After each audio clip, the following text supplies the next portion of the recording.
ఈ ఫోటో చూడగానే మీకు అర్థమైపోయి ఉంటుంది కదా, మైసూర్ ప్యాలెస్ అండి. హాయ్ అండి, నేను Rama. Welcome back to our channel Tam thoughts. ఈరోజైతే మనం మైసూర్ ప్యాలెస్ గురించి వీడియో చూద్దామండి. మేము ట్రిప్ వెళ్ళామండి మైసూర్ ప్యాలెస్ బాగుంటుంది కదా, ఆ ట్రిప్లో భాగంగా మైసూర్ ప్యాలెస్ చూసామన్నమాట. అదే మీకు వ్లాగ్ చూపిస్తున్నాను అదేను. ఈ వీడియో అయితే అస్సలు స్కిప్ చేయొద్దండి. మైసూర్ ప్యాలెస్ మొత్తం కూడా కవర్ చేశాను అనమాట. చాలా బాగుందండి. ఈ వీడియో చివరి వరకు చూసి మీకు నచ్చినట్లయితే లైక్ చేయండి, షేర్ చేయండి మీ ఫ్రెండ్స్కి, ఫ్యామిలీ మెంబర్స్కి అందరికీను. మన ఛానల్ని మీరు ఇంతవరకు కూడా సబ్స్క్రైబ్ చేసుకోలేదా? అయితే సబ్స్క్రైబ్ చేసుకోండి. ఇలాంటి మంచి మంచి వీడియోలు చాలా ఉంటాయన్నమాట. ఈ ప్యాలెస్ అంతా కూడా మంచి మంచి పెయింటింగ్స్తో నిండి ఉంటుందండి. ఆ గోడలు అవిను అంటే ఆ రాజకుటుంబీకులు ఎలా జీవనం గడిపారు అన్నది మొత్తం అండి. ఆ రాజ్ దర్బార్ దగ్గర నుంచి ఆ సైనికులు ఎలా ఉన్నారు అలాంటివన్నీ, రాజుగారి సింహాసనం దగ్గర నుండి ఆయన ఎక్కి తిరిగే ఏనుగండి, అది కూడా మొత్తం అన్నీ కూడా మంచి మంచి పెయింటింగ్స్ వేసి ఉంచారు. నిజంగా ఇదైతే చాలా బాగుందండి. దీని మీదే రాజుగారు ఎక్కి తిరిగేవారట. ఈ ప్యాలెస్ మొత్తంలో అండి ఎక్కడ చూసినా కానీ ఉన్న దర్వాజాలకి పైన అయితే గజలక్ష్మి అమ్మవారు ఉన్నారండి. అంటే మధ్యలోనేమో లక్ష్మీదేవి, అటు ఇటు ఏనుగులతో ఉన్న గజలక్ష్మి అమ్మవారు చెక్కబడి ఉన్నారనమాట. ఈ మైసూర్ రాజకుటుంబీకులకైతే ఆరాధ్య దైవం గజలక్ష్మి అమ్మవారట. ఇవన్నీ కూడా చిత్రపటాలలాగా లేవండి, నిజంగా మనుషులు వచ్చి కూర్చున్నట్టుగానే ఉంది. అంతా బాగుంది.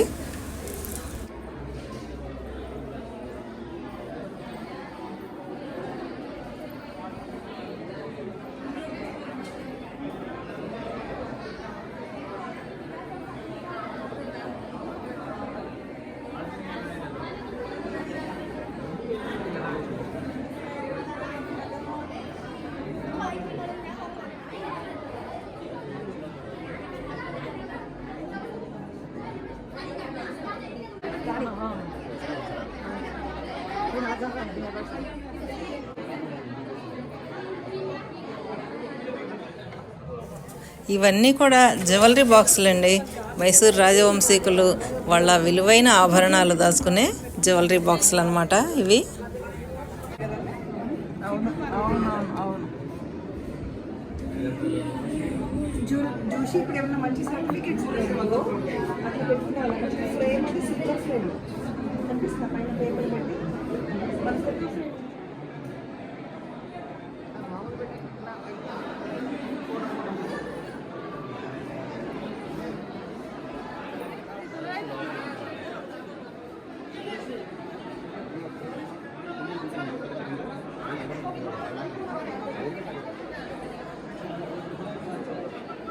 మాట్లాడి తెప్పించాడు చూడండి.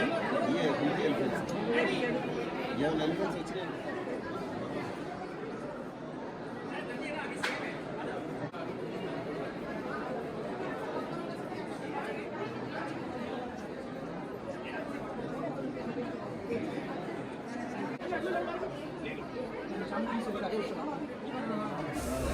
రథోత్సవం పెయింటింగ్ అండి.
ఎలా ఉందండి మైసూర్ ప్యాలెస్? నచ్చిందా? ఈ వీడియో లాస్ట్ వరకు చూసినందుకు థ్యాంక్ యూ. నెక్స్ట్ ఇంకో మంచి వీడియోతో మీ ముందు ఉంటాను. అంతవరకు కూడా బాయ్.